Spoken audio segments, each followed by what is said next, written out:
어떤 사람은 뭐 50만 원을 했다는데 나는 왜 100만 원, 200만 원 견적이 나왔지? 이런 의문이 드는 것은 안녕하십니까, 턱턱 치아 박사 허 박사 인사드립니다. 우리가 살면서 병원 관리 좀 많죠. 유독 문턱이 좀 높고 겁나는 것이 바로 치과입니다. 아플까봐 걱정되는 마음도 있고 사실 더 큰 걱정은 좀 따로 있죠. 바로 비용과 아니면 과잉 진료할 것에 대한 불신이죠. 치과 가시면 뭐 멀쩡한 치아를 깎는 건 아닐까? 어떤 사람은 뭐 50만 원 했다는데 나는 왜 100만 원, 200만 원 견적이 나왔지? 이런 의문이 드는 것은 여러분들이 예민해서가 아니라 정보의 불균형 때문에 생기는 당연한 불안함입니다. 그래서 오늘은 제가 현직 의사의 시각으로 여러분이 믿고 맡길 수 있는 치과를 찾으실 수 있는 3가지 원칙을 정리해 드리겠습니다. 첫 번째 원칙입니다. 진단의 일관성과 예우에 대한 설명입니다. 치과에 가면 가장 먼저 하는 것이 검진이죠. 이때 여러분이 반드시 확인하셔야 할 점은 왜 지금 이 치료를 해야 하는가에 대한 논리적인 설명입니다. 충치라고 해서 다 똑같은 충치가 아니거든요. 진행이 멈춰있는 정지우식,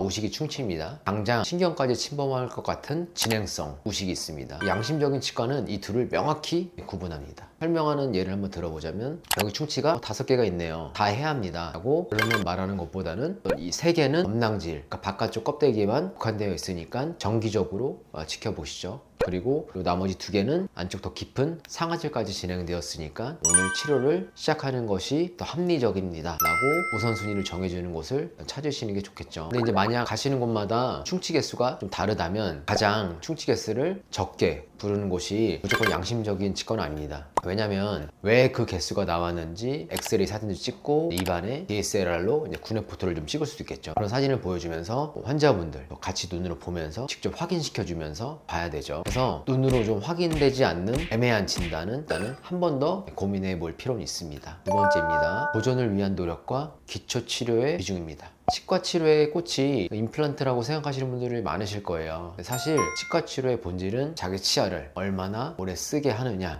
있습니다. 건물을 지을 때도 그 외관을 화려하게 하는 것보다 그보다 가장 중요해 기초 공사가 중요하죠. 치과에서도 크라운, 치아 다듬어서 씌우고 임플란트 심는 것보다 중요한 것이 치료와 신경치료입니다. 그리고 임플란트는 최후의 수단이어야 되죠. 상담할 때 무조건 이건 못 살리니 뽑고 임플란트 하세요 라고 쉽게 말하는 것은 사실 주의가 필요합니다. 물론 살릴 가능성이 없기 때문에 빼고 임플란트 하세요 라고 말씀드리는 것 자체가 잘못된 건 당연히 아니죠. 맞습니다. 다만 살릴 가능성이 꽤나 되는데도 불구하고 신경치료나 잇몸 수술을 통해서 시도해보고 그래도 안 되면 그때 임플란트를 고민해 봅시다 라고 말하는 곳이 아무래도 환자 입장을 먼저 좀 생각하는 곳이겠죠. 해당 치과가 잇몸 치료 얼마나 꼼꼼히 하는지 보시는 것이 중요합니다. 건강보험이 적용되는 기본 치료를 귀찮아하지 않고 정성껏 해주는 곳이라면 큰 임플란트 수술도 믿고 맡기실 수 있는 곳이 확률이 매우 높습니다. 세 번째입니다. 시스템이 아닌 의사와 소통하는가. 최근에는 이제 대형화된 치과들이 많아지면서 진료 시스템은 좋아졌는데 오히려 의사와의 소통할 수 있는 거리가 좀 멀어진 경우가 좀 많죠. 치료 계획은 사실 영업사원이 짜는 게 아니죠. 의사가 직접 봐야 됩니다. 환자의 구강 상태, 전신 질환, 평소에 어떤 식습관 이런 것까지 고려해서 직접 의사가 보고 판단해서 결정해서 설명을 드리는 겁니다. 상담의 시작부터 끝까지 코디네이터나 상담실장이 주도하고 원장은 마지막에 들어와서